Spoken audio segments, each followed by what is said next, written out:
was blown away when I first came here in 2011. It's incredibly progressive, incredibly clean, incredibly organized, and the people are kind and polite. You would never have guessed that Rwanda is a country with such a violent past.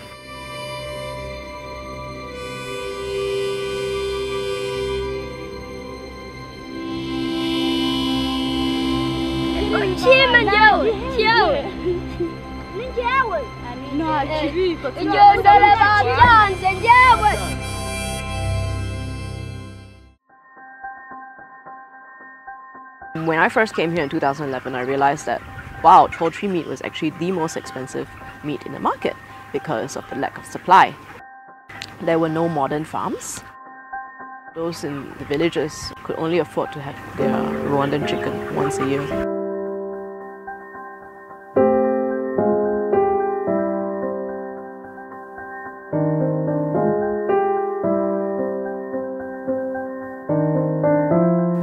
Built this project up with the support of many of my mentors who are the leading industry players in Singapore, Malaysia.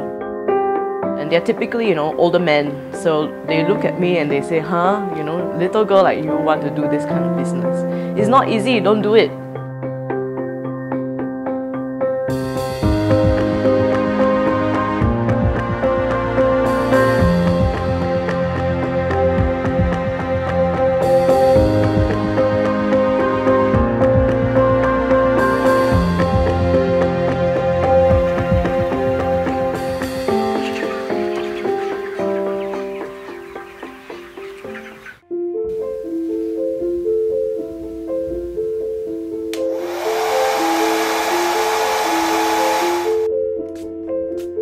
I think that we take many things for granted coming from Singapore.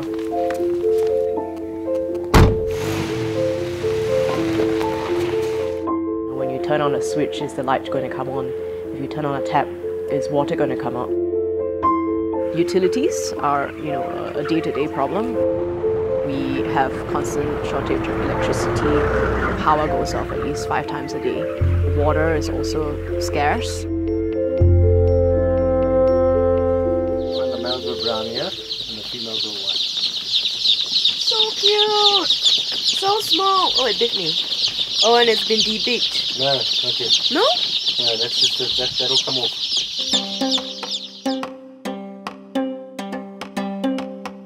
Today we just received a batch of 12,000 chicks. They were hatched yesterday in a hatchery in Uganda. So they actually had to travel cross-country about 9 hours to get here. Grow, chickens, grow! That's my reaction when I first received the chicks.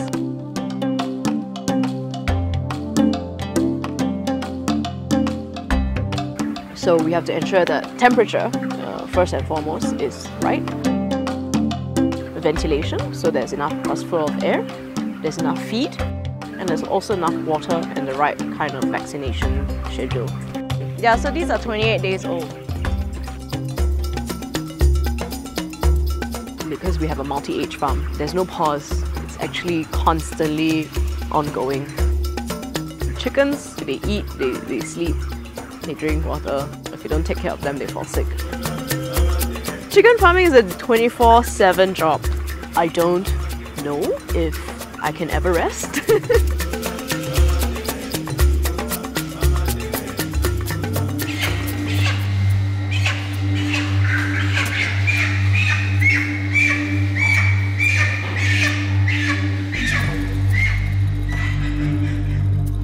I did feel quite bad, especially during my first flock, which I had a big role in raising, from day old to 35 days when they were ready to be processed.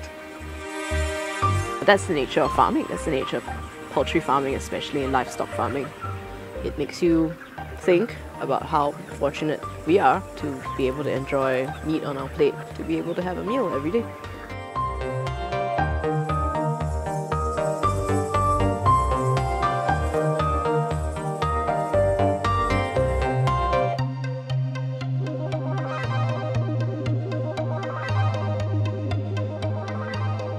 Trying to chicken in butter or chicken wings?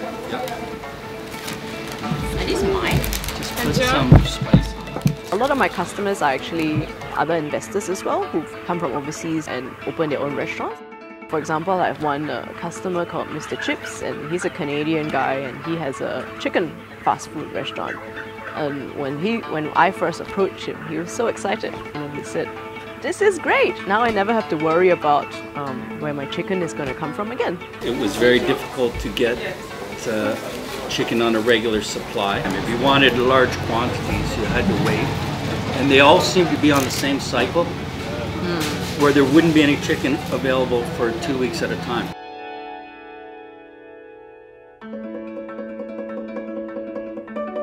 People come here and they say, wow, when they had my chicken leg for the first time, they said, that is so tender compared to the other restaurants where it was really, really tough. Our chicken does taste very different from what's locally available, primarily due to our nutrition. Farmers here like to use a lot of fish in their feed, but if you give your chicken too much fish, then they end up tasting like fish as well. Hello, how are you? Good. So we have chicken today. We also support the local communities like the refugees and some orphanages with our chicken. We make weekly deliveries to these least advantaged communities.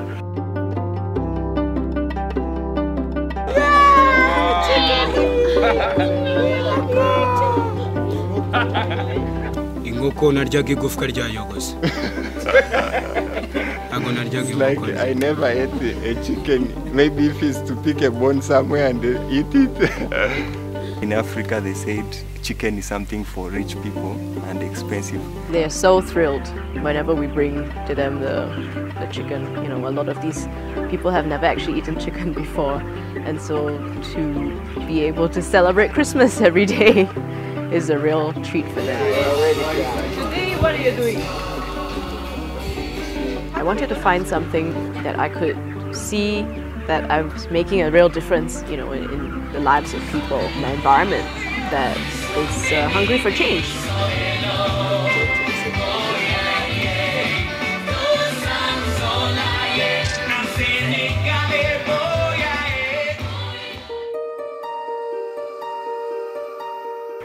Ultimately, I'm here to drive social objectives. Remembering these objectives and remembering the impact that I've already had on the country and its people ultimately drives me forward.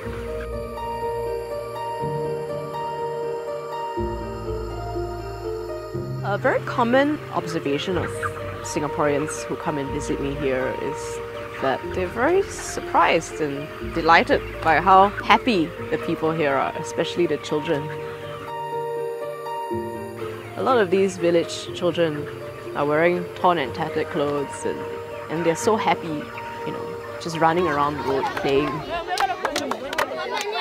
It often makes my visitors question, you know, are we really happy with all our material wealth and luxuries that we have in Singapore?